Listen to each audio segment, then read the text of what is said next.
Amen. Amen. Est-ce qu'on peut acclamer encore le Seigneur?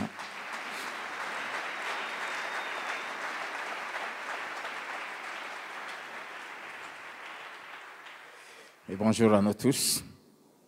Que Dieu soit béni. 1 Timothée chapitre 5.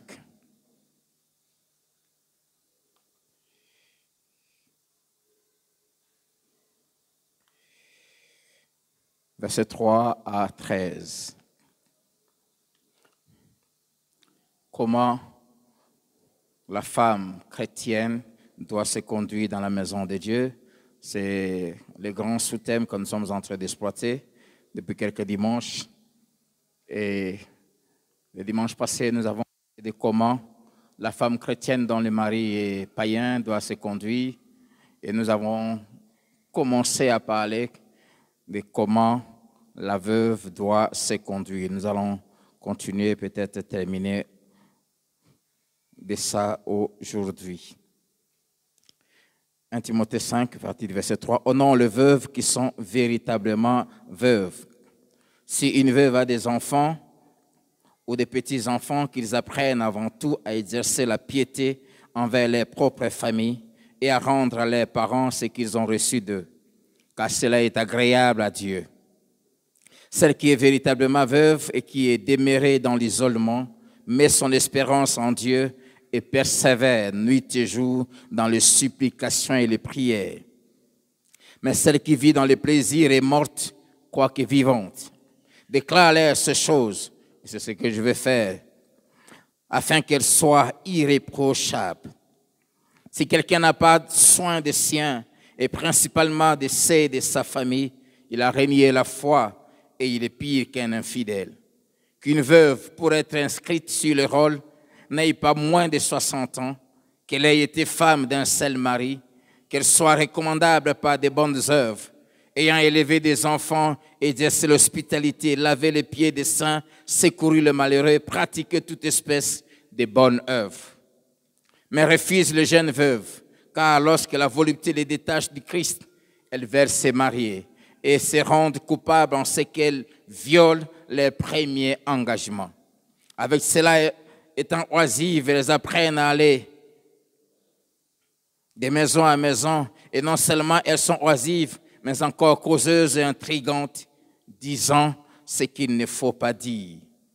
Je veux donc que les jeunes se marient, qu'elles aient des enfants, qu'elles dirigent leur maison, qu'elles ne donnent à l'adversaire aucune occasion de médire.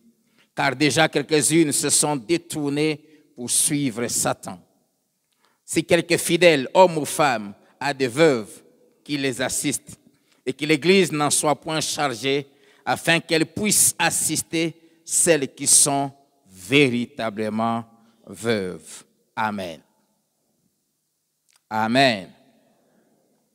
Quelqu'un va peut-être se dire, moi je ne suis pas une veuve, en quoi ça va me concerner?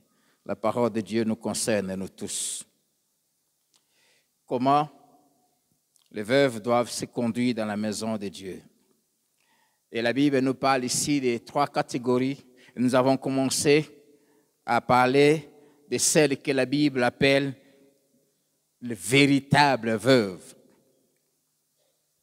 Et nous avons parlé de ces 2 autres, des instructions que Dieu donne à tous les chrétiens à son Église. Premièrement, d'honorer les veuves et deuxièmement, de les prendre en charge.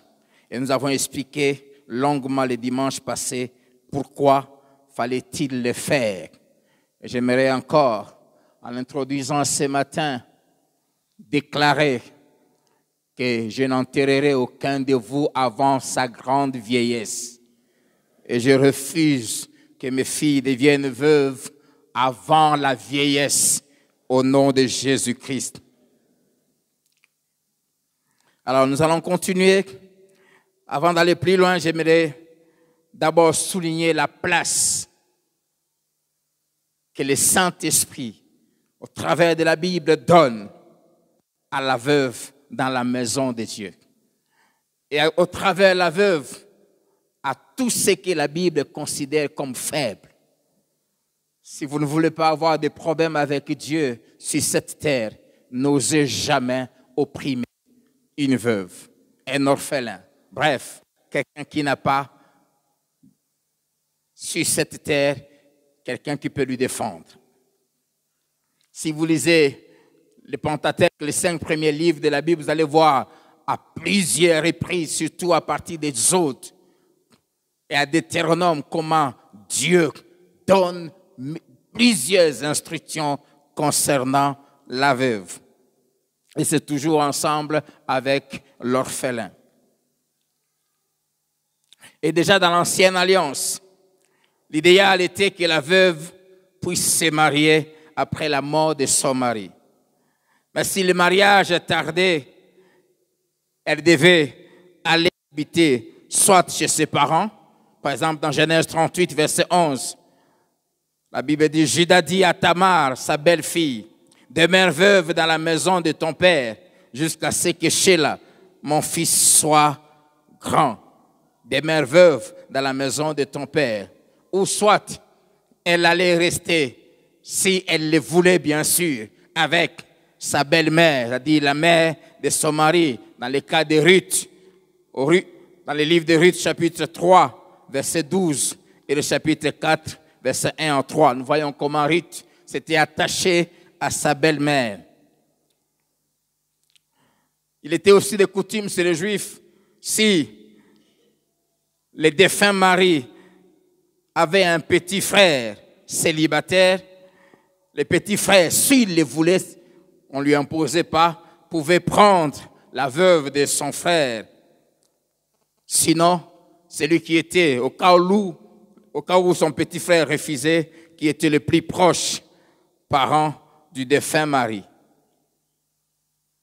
Et tout ça, c'était pour éviter que la veuve reste seule, sans soutien, sans quelqu'un qui la défend, qui la protège. J'aimerais encore insister que chaque mari a l'obligation de la part du Seigneur. Son premier devoir, c'est celui de protéger et de défendre sa femme.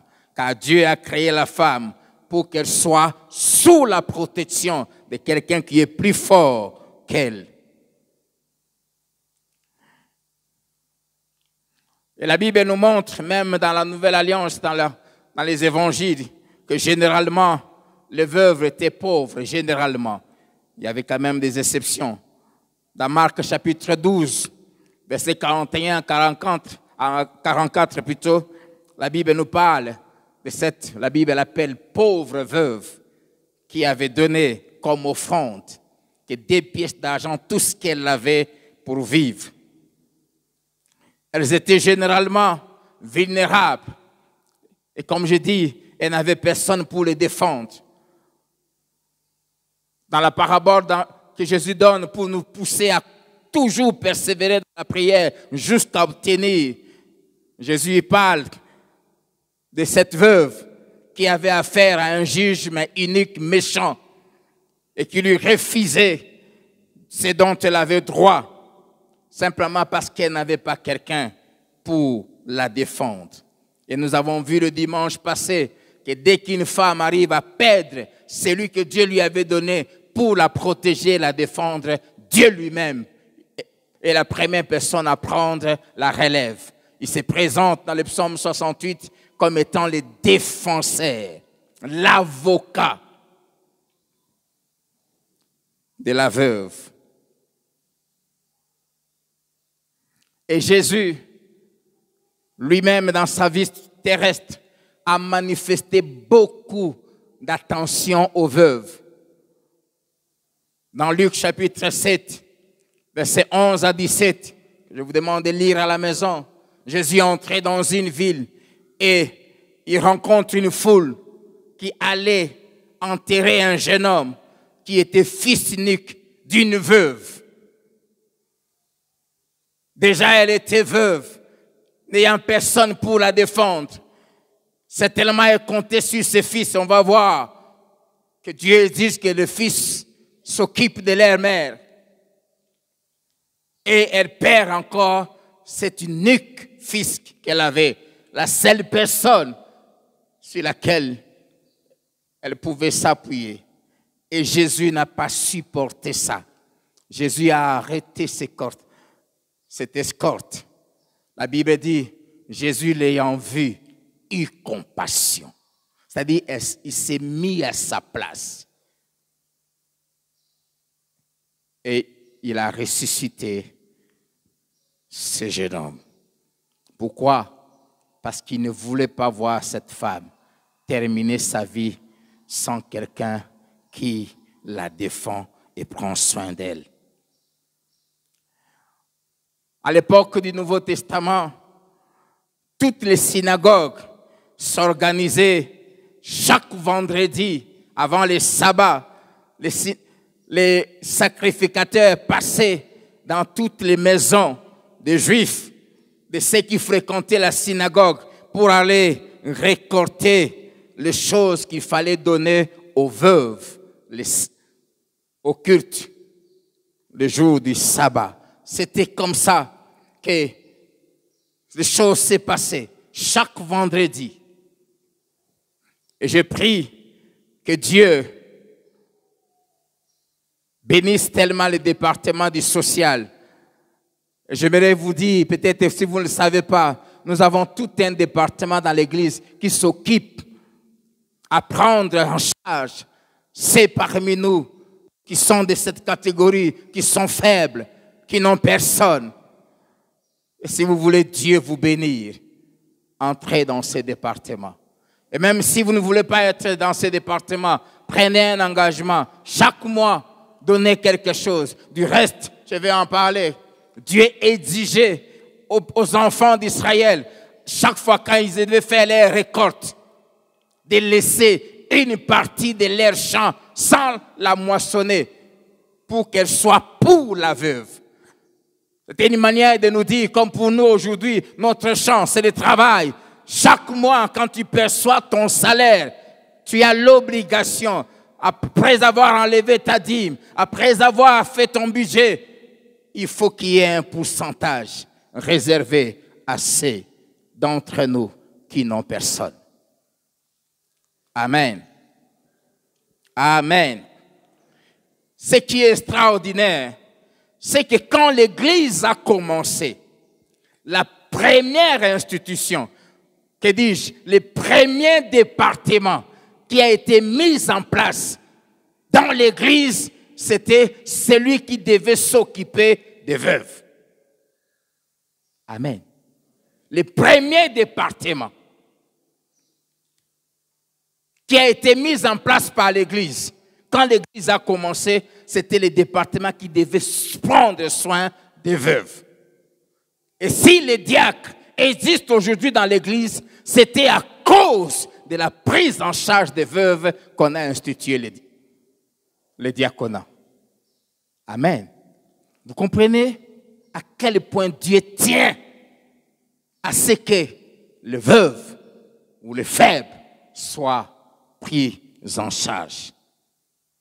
Et c'est de la responsabilité de l'Église de s'occuper des veuves et pourquoi pas des orphelins. Comme je disais, lisez Deutéronome 24, versets 19 à 22. J'aimerais lire ce passage, j'ai évoqué ça tout à l'heure, mais j'aimerais que nous puissions lire ça ensemble. Deutéronome 24, versets 19 à 22. Quand tu moissonneras ton champ et que tu auras oublié une gerbe dans le champ, tu ne retourneras point la prendre. Elle sera pour l'étranger, pour l'orphelin et pour la veuve, afin que l'Éternel, ton Dieu, te bénisse dans tout le travail de tes mains. Quand tu sécuiras tes oliviers, tu ne cueilleras point ensuite les fruits restés aux branches. Ils seront pour l'étranger, pour l'orphelin et pour la veuve. Quand tu vendageras ta vigne, tu ne cueilleras point ensuite les grappes qui y seront restées. Elles seront pour l'étranger, pour l'orphelin et pour la veuve. Tu te souviendras que tu as été esclave dans le pays d'Égypte, c'est-à-dire tu as été faible, tu as été sans soutien, tu as été malmené. Et c'est pourquoi je te donne ces commandements à mettre en pratique. Souvent, quand Dieu nous visite dans nos vies, quand Dieu commence à agir, à pourvoir, à ouvrir des portes, souvent nous oublions là où Dieu nous a pris. Nous oublions le chemin par lequel Dieu nous a fait passer. Plusieurs parmi nous, comme moi, ont eu à chômer, à arrêter les études, parce qu'il n'y avait pas un parent, il n'y avait pas quelqu'un pour payer les études. Et Dieu a eu à agir par un autre moyen. Tu as pu étudier. J'ai eu à chômer 5 ans. Quand j'ai obtenu mon diplôme, j'étais inscrit à l'INILU, plutôt à l'INIKI. Je ne fais qu'un mois. J'ai été obligé d'arrêter parce que j'allais de la commune de Kinshasa jusqu'à l'université de Kinshasa, pour ceux qui connaissent, à pied. Et les cours commençaient de 8h30 à 18h, sans manger. Un mois après, je n'ai pas pu, je dis je vais mourir.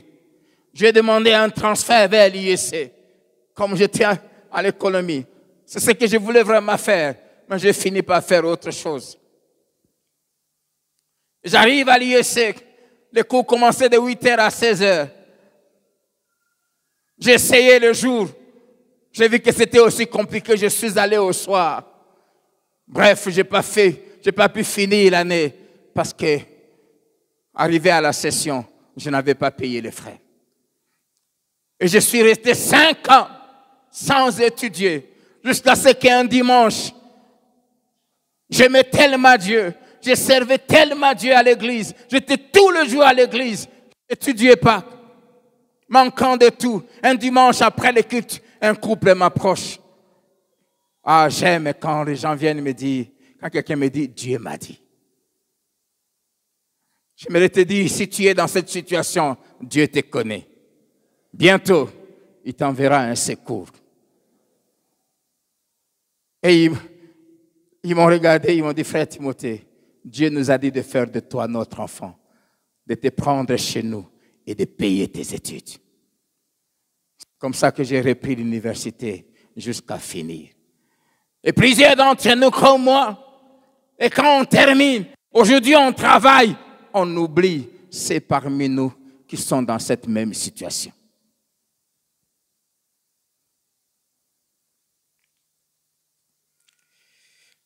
Et Dieu dit, quand tu vas secouer ta vie, tu vas secouer, les fruits vont tomber, mais Dieu lui-même s'arrangera pour que d'autres ne tombent pas. Il va les garder sur l'arbre. Et il dit, après avoir secoué, tout ce qui va rester, tu ne touches plus. Tu ne reviens plus pour secouer pour la deuxième fois. Parce que ce qui reste là, ça sera pour la veuve. Amen. J'aimerais que nous sachions, chaque fois quand nous percevons notre salaire, il y a une partie pour la veuve. Et si tu bouffes ça, tu te prives de la bénédiction de Dieu. Amen. Maman Caro et papa Charles Philippe, levez-vous. Si vraiment vous êtes enfant de Dieu à la fin des cultes, voyez ces deux bien-aimés. Ce sont eux qui s'occupent du social. Et l'Église fait beaucoup sans bruit. Et sachez que Dieu oblige l'Église de s'occuper de ces gens-là. Voyez-les, prenez un engagement. Pourquoi pas mensuel? Dieu interdisait qu'on prenne en gage les biens d'une veuve. Si une veuve venait emprunter quelque chose sur toi, tu ne peux pas prendre un de ses biens comme gage. Dieu avait interdit ça. Deutéronome 24, verset 17. Tu ne prendras point en gage les vêtements de la veuve. C'est quoi une veuve? Selon le dictionnaire, c'est la femme dont le mari est décédé. Mais j'aime comment les Grecs définissent la veuve selon la Bible. C'est celle qui est démunie. Celle qu'on a volée, c'est-à-dire qu'on a arraché la chose sur laquelle elle s'appuyait, son mari. C'est celle qui a subi une perte. Et j'aime la quatrième définition, celle qui est laissée seule. Et celle-là a besoin d'être prise en charge. Alors, qui doit prendre en charge la veuve? Qui doit la prendre? Selon notre passage que nous avons lu, premièrement, le verset 4 nous dit que si une veuve a des enfants ou des petits-enfants, qu'ils apprennent avant tout à exercer la piété, c'est-à-dire manifester leur amour pour Dieu envers leur propre famille et à rendre à leurs parents ce qu'ils ont reçu d'eux. Car cela est agréable à Dieu. Qui doit prendre en charge la veuve? Premièrement, ses enfants. Ses enfants. Si vous êtes ici et vous avez des parents qui ont vieilli, veuves ou veufs, sachez que c'est de notre obligation de s'occuper d'eux. Et Dieu dit que tout ce qu'ils ont fait pour nous, c'était une dette. Parce que Dieu utilise le verbe en disant, nous devons leur rendre ce que nous avions reçu. Amen. Que ton père soit sorcier ou pas, tu as l'obligation de s'occuper de lui. Quand il a vieilli, quand il est retraité, quand il n'a plus d'entrée, quand il n'a plus de source.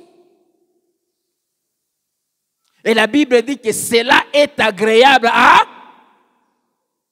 Cela est agréable à qui? À Dieu. Il faut leur rendre ce que nous avons reçu d'eux.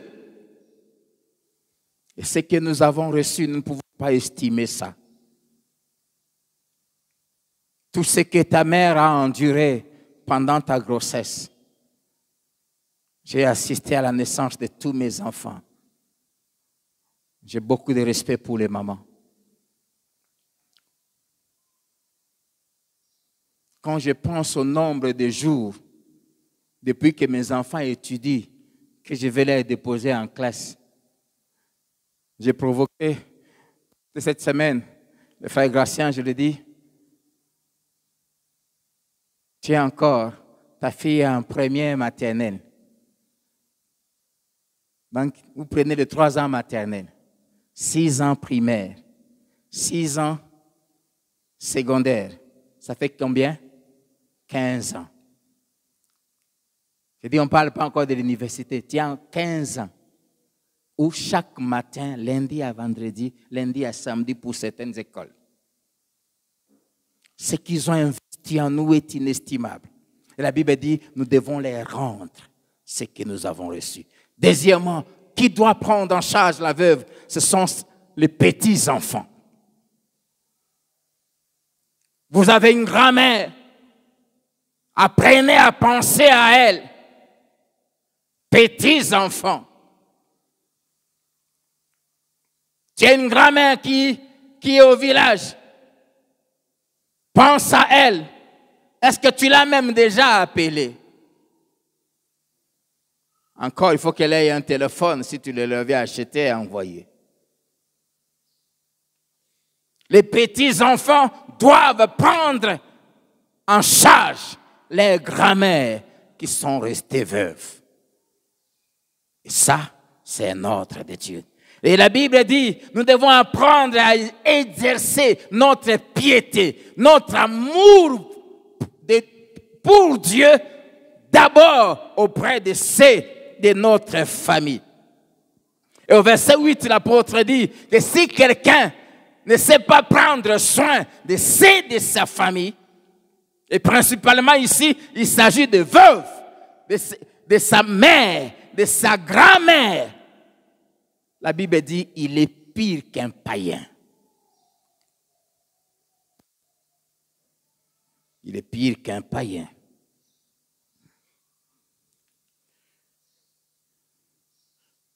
Troisièmement, qui doit prendre la veuve en charge, c'est l'Église.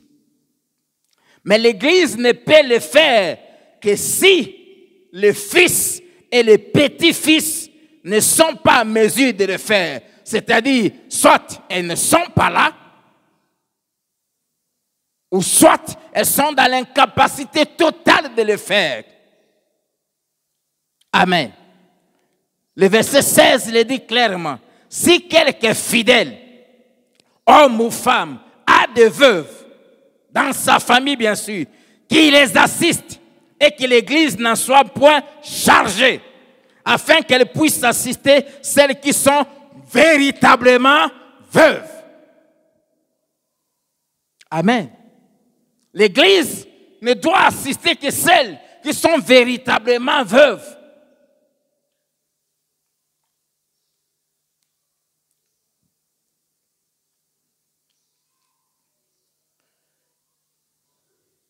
Et avant même de parler de l'Église, j'ai sauté. Les parents de la veuve ont aussi la responsabilité de la prendre en charge s'ils sont encore vivants et s'ils sont en mesure de le faire.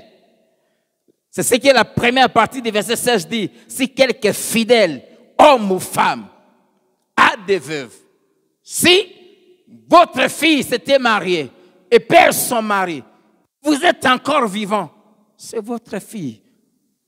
Nous avons vu déjà dans l'Ancienne Alliance, elle est rentrée chez les parents. Soit c'est son père ou sa mère.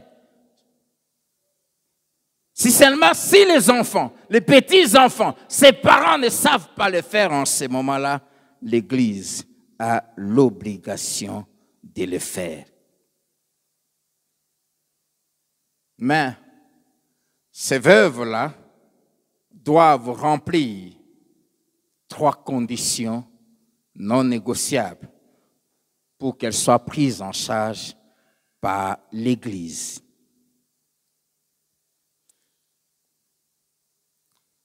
Premièrement, elle ne doit avoir personne qui peut la prendre en charge. L'Église ne s'occupe que de celles qui n'ont personne pour prendre soin d'elles. Ni enfants, ni petits-enfants, ni parents capables de les prendre en charge.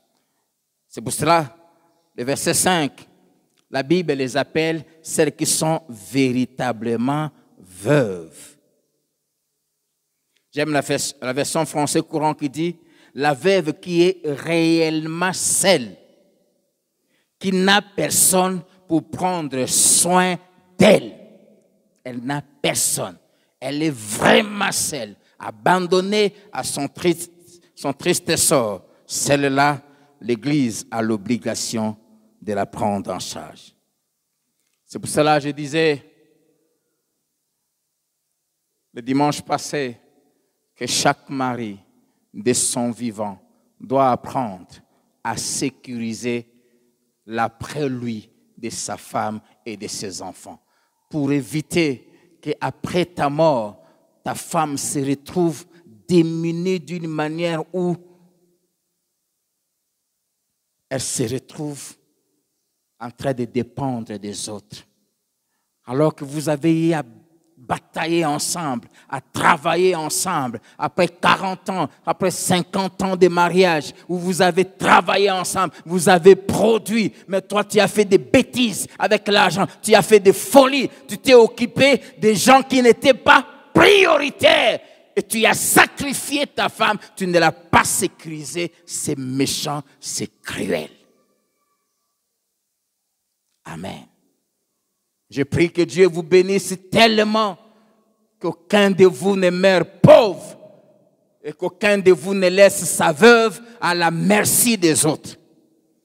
Et quand vous êtes encore vivant pendant que Dieu vous donne, achetez des maisons. J'insiste, mettez-les au nom des épouses et des enfants. Je savais que vous n'allez pas dire Amen. Parce qu'on vient à l'église, mais le cœur est tellement dur. C'est triste. Nous vivons ces choses tous les jours. Nous le voyons, mais on ne tire pas de leçons.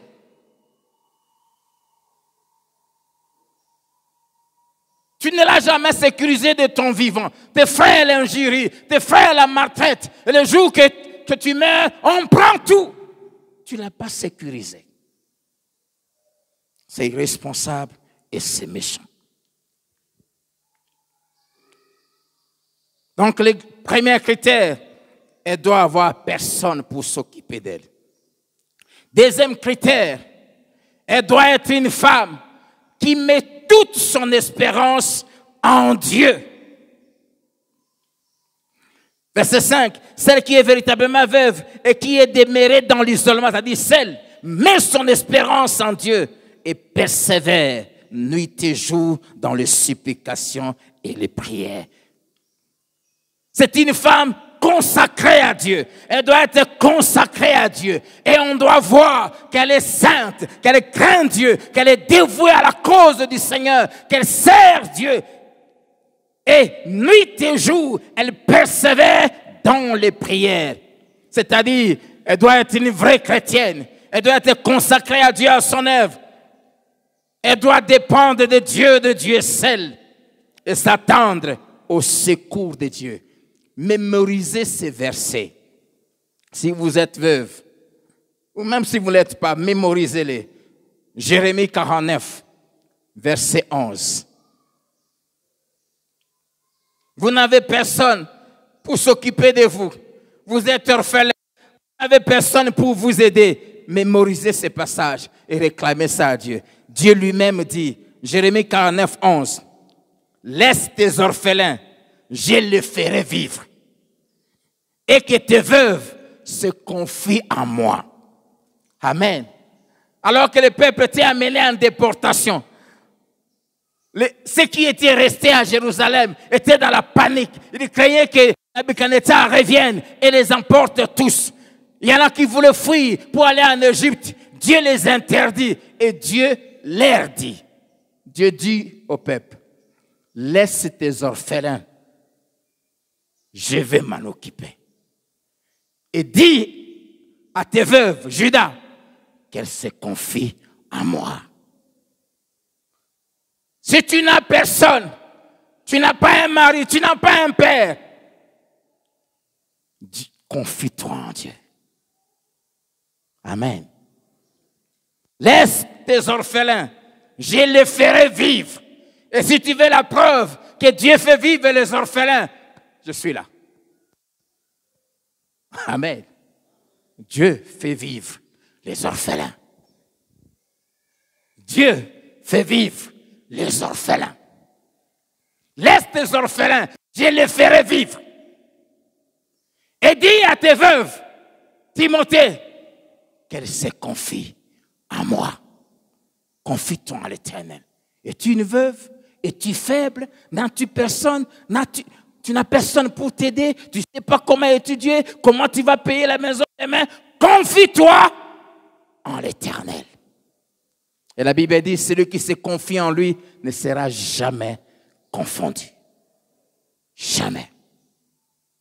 Amen. Les chrétiens, nous tous, nous avons l'obligation de choisir d'aider les veuves, même les païennes. Mais l'Église a ordre de Dieu de n'assister que les veuves chrétiennes qui sont à l'Église, les enfants de Dieu.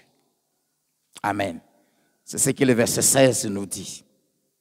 Troisième critère, elle doit persévérer dans les prières et les jeûnes, comme Anne.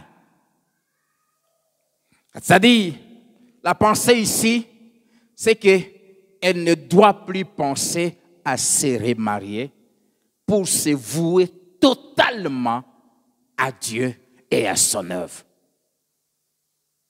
L'Église ne doit prendre en charge que les veuves qui ont pris la résolution de ne plus se remarier et qui se sont entièrement consacrées à Dieu. Elles persévèrent dans les jeûnes et les prières. Mais aussi qui sont diminuées. Amen. Comme Anne, dans Luc chapitre 2, versets 36 à 37, Elle a perdu son mari après 7 ans de mariage.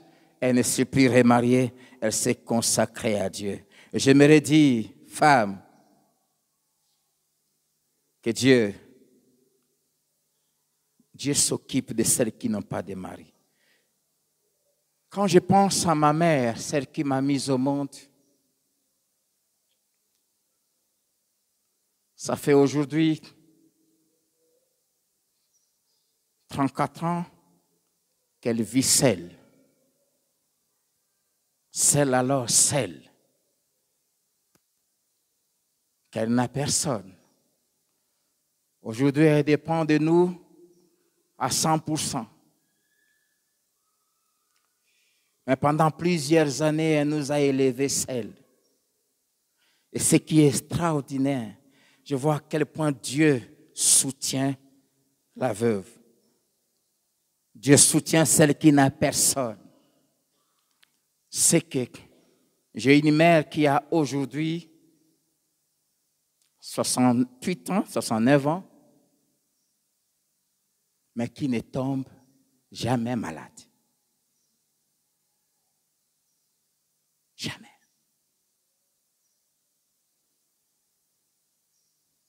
Jamais. Depuis qu'elle vit seule, elle n'a passé une nuit à l'hôpital. Jamais. Elle ne souffre ni de tension, ni diabète, ni quoi que ce soit, rien. Aujourd'hui, il n'y a pas de petites choses, comme hier, elle m'a appelé, ah, j'ai mal à la tête, je voulais un peu aller me faire examiner. Je lui ai dit, va te faire examiner. Dieu prend soin. Elle passe toute sa vie. Elle va au marché parfois. Dès le matin, elle va à l'église. C'est tout ce qu'elle fait. Prier, aller visiter. Dès là-bas, elle est là-bas. Je lui dis, tu as vieilli. Est-ce que tu ne peux pas apprendre un peu? Alinga holala la matanga. Si le deuil fait 10 jours, elle dormira 10 nuits. Je parle.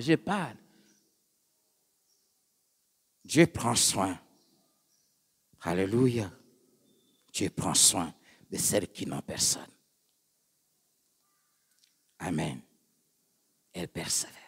Celle qui remplit ces 3 critères a droit d'être prise en charge par l'Église, quel que soit son âge.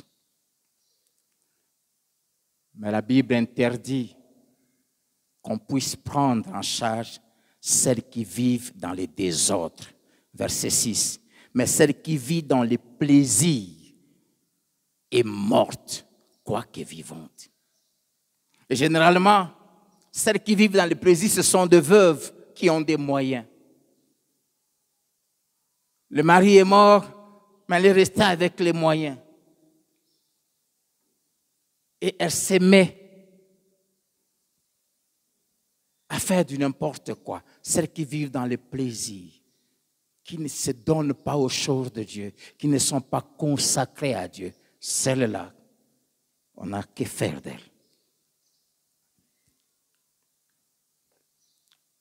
Celles qui ont une mauvaise vie, qui ne sont pas consacrées ni à Dieu, ni à son service.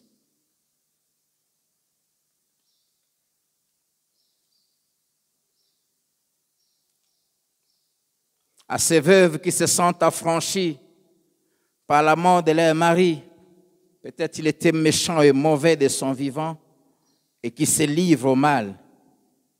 J'aimerais vous dire, comme Dieu le dit au verset 7, Dieu exige que vous soyez irréprochables. Changez de vie et comportez-vous bien. Alors j'aimerais parler des veuves. Troisième catégorie de veuves qui doivent occuper des responsabilités dans l'Église. Le verset 9, qu'une veuve, pour être inscrite sur le rôle, c'est-à-dire parmi ceux qui occupent des responsabilités à l'Église, par exemple comme diaconesse, comme ancien, ou comme on lui confiait une charge importante à l'Église, il y a des critères que le Saint-Esprit exige. Et nous avons vu en introduisant que Dieu veut que les femmes aînées dans les mariages, âgées, aient comme tâche d'encadrer les jeunes mariés, leur apprendre comment aimer leurs maris, comment aimer leurs enfants, comment prendre soin de leur maison, comment être de bonnes femmes chrétiennes. Et ici, Dieu dit que des veuves qui sont entièrement consacrées à Dieu et qui sont d'un certain âge puissent, et qui ont un bon témoignage, puissent assumer des responsabilités dans l'Église.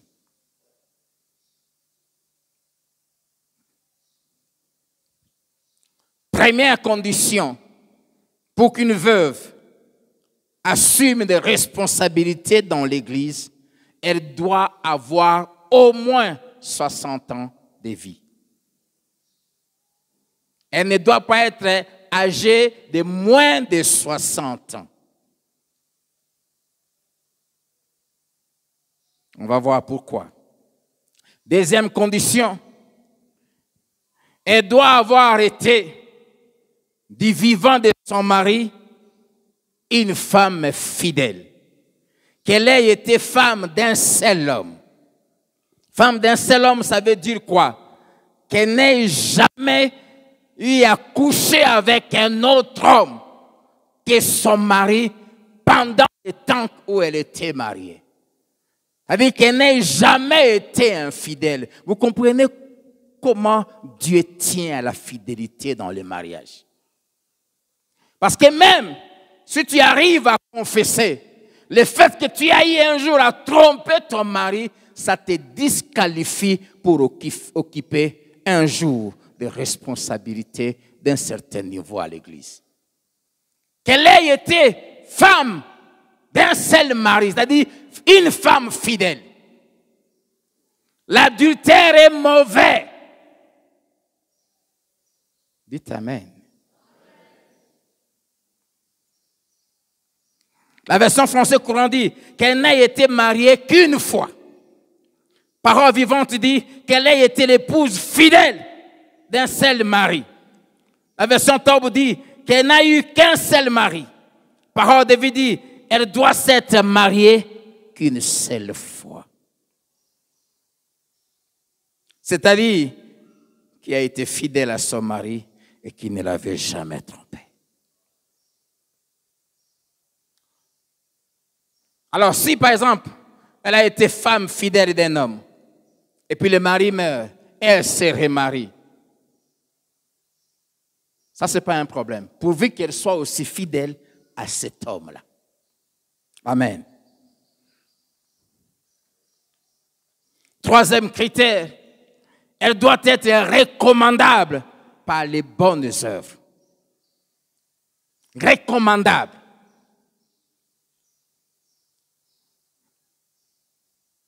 De la même manière que la Bible exige pour toutes les responsabilités à occuper, comme selon 1 Timothée 3 et 1,13, qu'on soit irréprochable, même le veuve aussi, pour qu'elles occupent des responsabilités. Par exemple, qu'on leur confie d'encadrer les jeunes femmes, elles doivent être recommandables. Bien-aimés, chers chrétiens, les bonnes œuvres sont nos lettres de créance qui nous recommandent auprès des hommes. 2 Corinthiens chapitre 6, verset 4, l'apôtre Paul dit, nous nous rendons à tous égards recommandables. Et il cite les choses par la piété, par la patience, par la douceur, par la fidélité, par le jeûne. Et ces œuvres sont, au verset 10, ces œuvres manifestent le caractère chrétien, la nature divine, et prouvent que cette veuve-là est vraiment enfant de Dieu. Ses œuvres sont 5. Le verset 10 nous le cite. Elle doit avoir élevé des enfants qui sont des modèles. Ayant élevé des enfants, c'est-à-dire une femme qui s'est investie dans l'éducation chrétienne de ses enfants. Cette femme qui a acquis de l'expérience dans la manière d'élever ses enfants, de les éduquer, de les montrer la voie du Seigneur et qui a offert à l'Église des hommes et des femmes en qui Jésus règne. Femme chrétienne. La Bible dit, il faut aimer vos enfants, jeunes femmes. Travailler, ce n'est pas mauvais. J'en ai parlé l'autre dimanche là. Mais la première responsabilité d'une femme, c'est d'aider ses enfants à grandir, les inculquer les valeurs. Un frère m'a partagé cette semaine ou la semaine passée. Je ne sais plus de quoi on parlait. Cette histoire qu'il a suivie dans une prédication, un homme de Dieu. Il y a eu un pasteur, après des années de ministère, il meurt, il va auprès du Seigneur. Et il dit à Dieu, durant toutes ces années, je n'ai gagné que si c'est 3 000 ou 30 000 hommes que j'ai introduits au ciel. J'aurais voulu en introduire même 1 million ou 3 millions.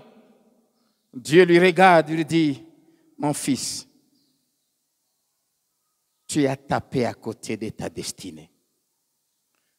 Quand je t'avais envoyé sur terre, je ne t'avais pas envoyé pour devenir pasteur. J'avais mis en toi les compétences et je t'avais destiné à être un grand entrepreneur, un grand patron. Tu étais appelé à être un millionnaire et tu allais avoir minimum 500 millions de dollars ou plus. Et avec cet argent, tu allais financer mon œuvre. Voici les hommes que tu allais soutenir. Et par eux, j'avais prévu, avec l'argent que tu allais investir, gagner plus de 100 millions d'hommes. Et parce que tu as envié ce que ton frère était, tu as abandonné ce à quoi je t'avais destiné et tu as tapé à côté. Et tu m'as privé de près de 100 millions de personnes qui devaient entrer ici. Et pendant que cet homme parlait avec Dieu, une vieille dame aussi qui venait de mourir, chrétienne, arrive. Et elle dit à Dieu, oh Père, j'aurais voulu vraiment avoir du temps et assez de moyens pour prêcher l'évangile à plusieurs. Mais tu m'avais donné 2 enfants. J'ai investi tout mon temps à les enseigner tes valeurs, à les inculquer ta parole, à les apprendre à te craindre. Et aujourd'hui, ils sont pasteurs, prédicateurs, et ils sont en train de gagner les âmes. Dieu lui regarde et Dieu acclame. Dieu lui dit, je suis fier de toi.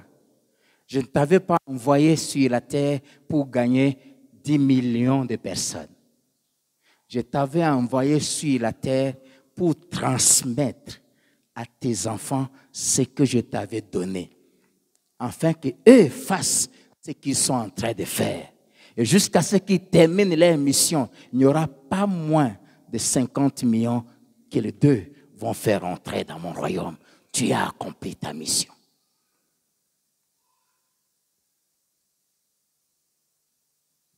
Wow. Je te pose la question. Es-tu en train d'accomplir ta mission?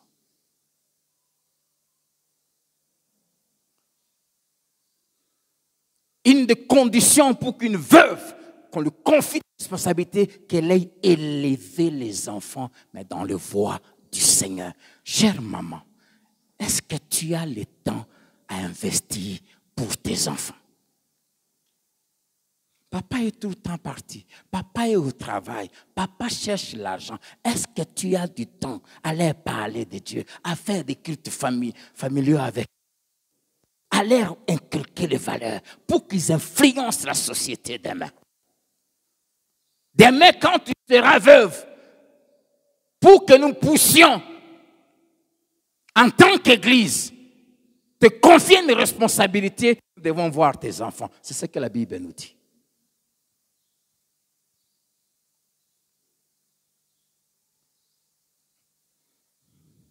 Faisons attention.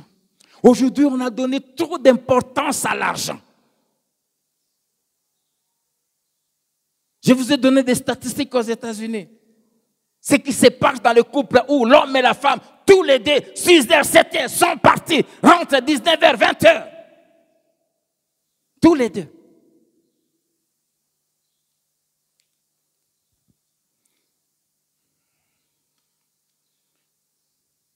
Deuxième bonne œuvre, elle doit exercer l'hospitalité, c'est-à-dire être accueillante, capable d'accueillir et de servir les enfants de Dieu qui viennent chez elle. Vous savez, à l'époque du Nouveau Testament, il n'y avait pas des hôtels, il y avait des auberges.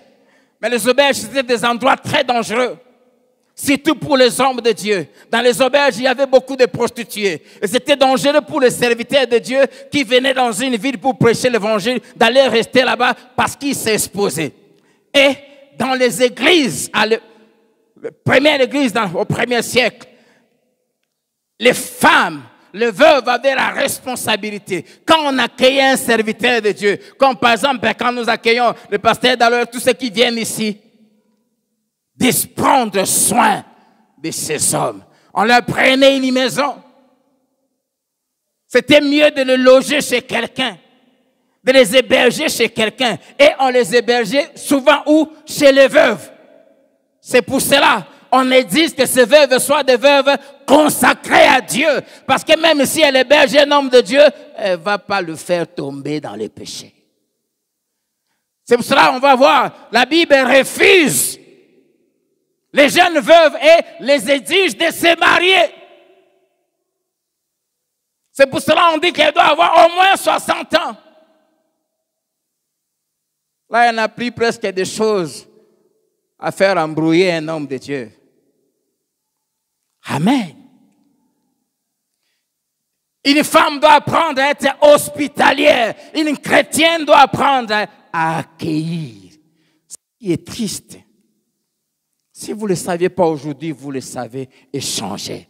Prochainement, quand on va accueillir les hommes de Dieu, chère maman, apprenez à vous rencontrer, à cotiser pour qu'on puisse s'occuper d'eux.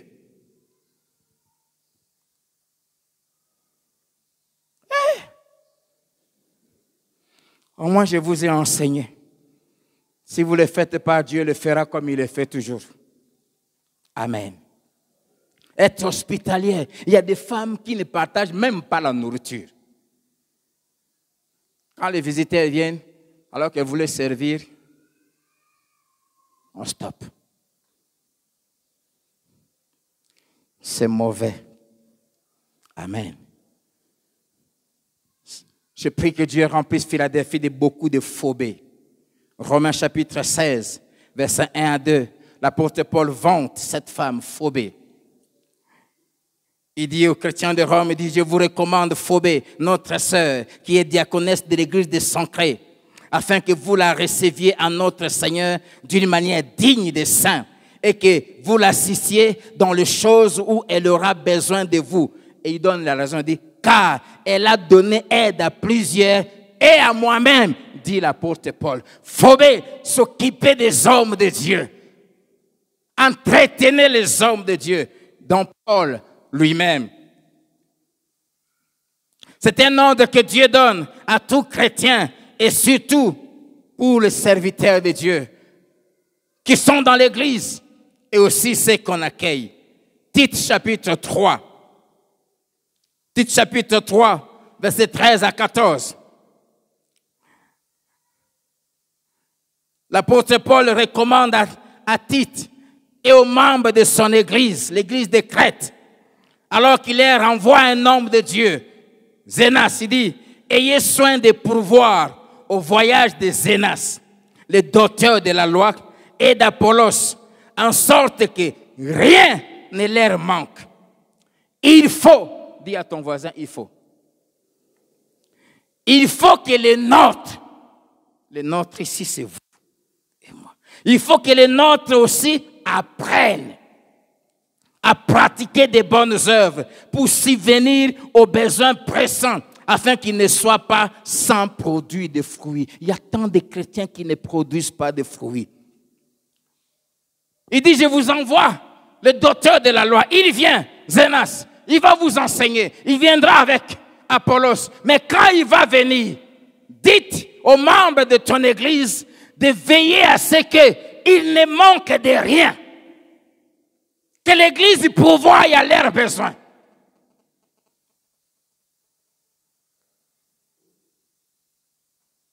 Je prie que vous appreniez à vous organiser pour qu'on sache bien prendre soin. Et des hommes de Dieu qui sont là à l'église, qui vous servent. Ces pasteurs ici et ceux que nous accueillons. Amen. Il faut apprendre. Il faut. C'est Dieu qui dit il faut. Par l'hospitalité, on accueille aussi des anges à la maison sans le savoir. Hébreux 13, verset 2. N'oubliez pas l'hospitalité, car en l'exerçant, quelques-uns ont logé des anges sans le savoir.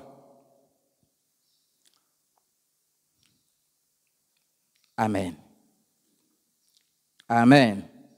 Troisième bonne œuvre que la veuve doit pratiquer. Remarquez que ces œuvres doit les pratiquer non seulement dans la vie de veuve, mais on doit vérifier qu'elle les a pratiquées même quand elle était mariée. Laver les pieds des saints. Laver les pieds des saints, c'était un travail qui était réservé aux esclaves. À cause de la poussière du désert. En Israël, quand quelqu'un arrivait chez vous, à la porte d'entrée de chaque maison, il y avait une bassine avec de l'eau. Et il y avait des esclaves. Dès que quelqu'un arrive, les esclaves prenaient ces bassines et lavaient les pieds de la personne qu'on vient d'accueillir pour dépoussiérer ses pieds. Jésus même fait la remarque à Simon, le pharisien qu'il avait accueilli chez lui, mais qui se mettait à juger cette femme prostituée qui était venue se jeter aux pieds de Jésus et qui s'est repentie. Et Jésus dit à Simon, je suis entré dans ta maison, tu ne m'as pas lavé les pieds. Ce travail était réservé aux esclaves. Et les femmes veuves,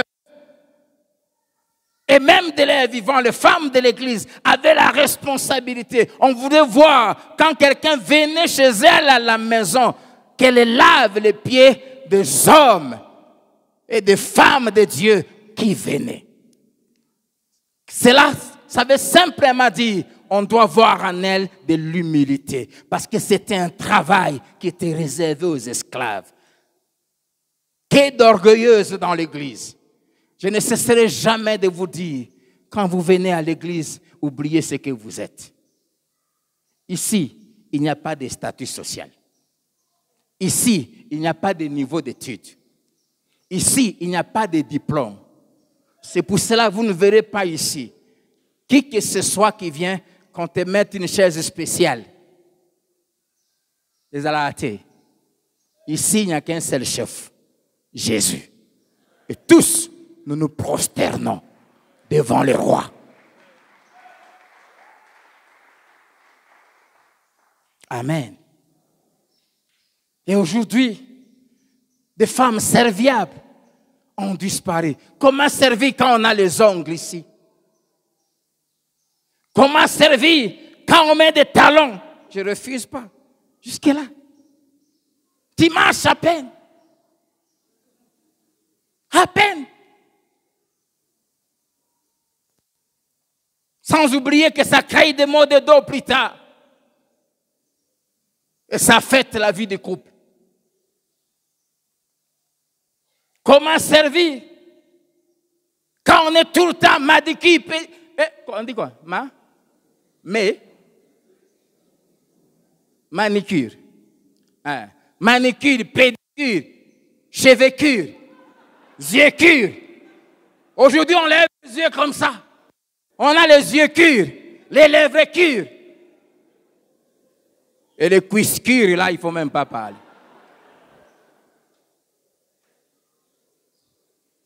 et les ceintures.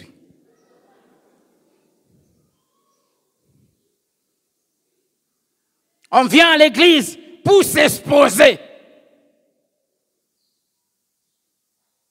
pas pour servir. Retrouvons la vie chrétienne. Amen.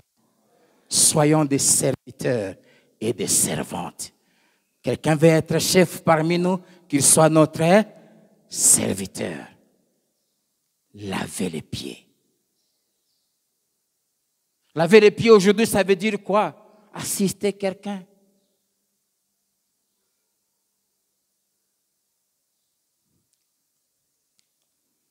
Quatrième bonne œuvre, secourir les malheureux. Les malheureux, ce sont ceux qui subissent des pressions mentales, physiques, spirituelles. Les secourir, c'est leur apporter une aide financière surtout. Venir en aide par ses biens à ceux qui souffrent. Les chrétiens d'aujourd'hui, nous sommes devenus égoïstes. La Bible dit qu'ils avaient tout en commun. Il n'y avait pas d'indigents parmi eux. Cinquième bonne œuvre, pratiquer toute espèce de bonnes œuvres. Pratiquer veut dire se dévouer, mettre toute son énergie, toutes ses forces et tous ses moyens. Ceci est exigé à toutes les femmes en général, et spécialement aux veuves âgées. Mais aussi, c'est exigé à tous les chrétiens. Alors, quand ils faut leur confier des responsabilités, elles seront de vraies mères qui vont montrer à la jeune mariée comment être une bonne épouse chrétienne. Pourquoi? Parce qu'elle a été elle-même par ses œuvres. Elle a été par ses œuvres. Et au travers de ses œuvres, on l'a observé dans l'église, comment elle a servi, comment elle s'est dévouée. Et maintenant, on sait voir d'elle. Pourquoi? Elle doit avoir minimum 60 ans. Parce que c'est supposé qu'à cet âge-là, on ne pense plus à se remarier. À cet âge-là, comme on avait vu il y a des dimanches, les enfants ont grandi. Ils sont tous partis chez eux. Ils se sont mariés. Tout ce qu'elle a tout son temps pour se dévouer à la cause du Seigneur. Ces femmes-là peuvent occuper des responsabilités. Pourquoi? Parce que matin et soir, elles n'ont que prier, elles n'ont que lire la Bible, elles n'ont que venir dans la maison de Dieu et aller s'occuper de jeunes femmes pour leur apprendre comment aimer leur mari, comment on arrange une table, comment on s'occupe des maris, comment on s'occupe des enfants, comment. Elle a un vécu, elle a une expérience et surtout, elle est consacrée à Dieu. Je prie que Dieu remplisse Philadelphie de ce genre de femmes consacrées à Dieu. Pas veuves d'abord, car vous ne deviendrez pas veuves avant de vieillir. Mais je prie que vous développiez ces caractères de Christ, cette nature divine, ces habitudes. La Bible dit que Dieu nous a recréés en Christ pour les bonnes œuvres qu'il a préparées d'avance afin que nous les pratiquions. Alors si Jésus vous a réformaté, si Jésus vous a transformé, il a enlevé le cœur de pierre et il vous a donné un cœur de chair et il a mis en vous sa loi. Nous voulons voir ces bonnes œuvres que Dieu a préparées d'avance pour que ses filles les pratiquent à l'église. Et en fait, en agissant ainsi, la Bible dit l'adversaire, les diables, ceux qui haïssent Dieu, ceux qui méprisent l'église, n'auront rien à redire contre vous-même, contre l'église, contre la parole de Dieu, contre la saine doctrine et contre le royaume des cieux auquel nous appartenons. Que Dieu vous bénisse.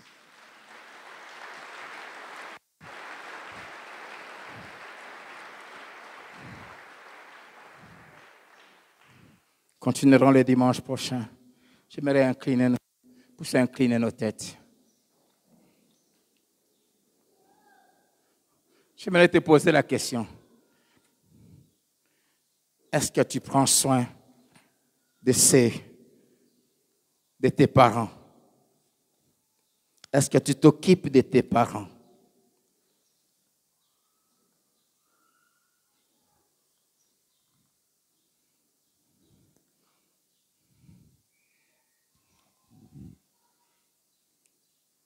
Est-ce que tu penses à ta mère qui est veuve? Est-ce que tu penses à tes grands-parents, à ta grand-mère qui est veuve? Chrétien, est-ce que dans ce que tu gagnes, est-ce que tu sais enlever un petit montant pour s'occuper de ceux qui sont dans les besoins à l'église? Oh, je prie qu'il y ait plusieurs qui s'engagent à faire quelque chose dans le social. Femme de Dieu, est-ce que ces bonnes œuvres, tu les pratiques? Je te donne 2 minutes, parle à Dieu. Et si tu as besoin que je prie pour toi, n'hésite pas de te lever.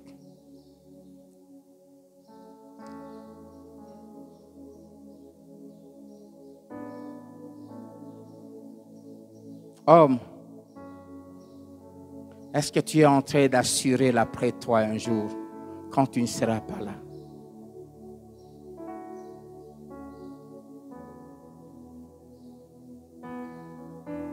Jeune maman, est-ce que tu as investi du temps pour l'éducation de tes enfants? Es-tu éligible à l'œuvre de Dieu?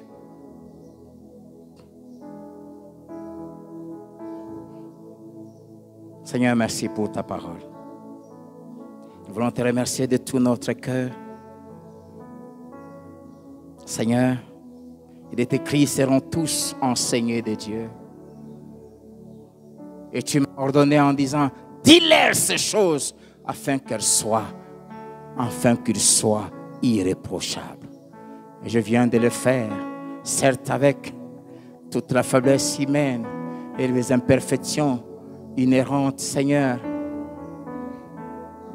à ma personne.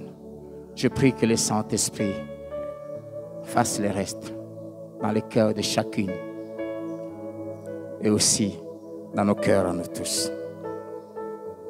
Seigneur, merci d'accepter nos offrandes, d'accepter nos dîmes. Merci de bénir tous ces des bons cœurs qui s'engagent à s'occuper de ta maison. Et même ces et celles qui prennent l'engagement ce matin de s'occuper via le social de celles et de ceux qui n'ont personne que toi. Sois sanctifié au nom de Jésus. Amen.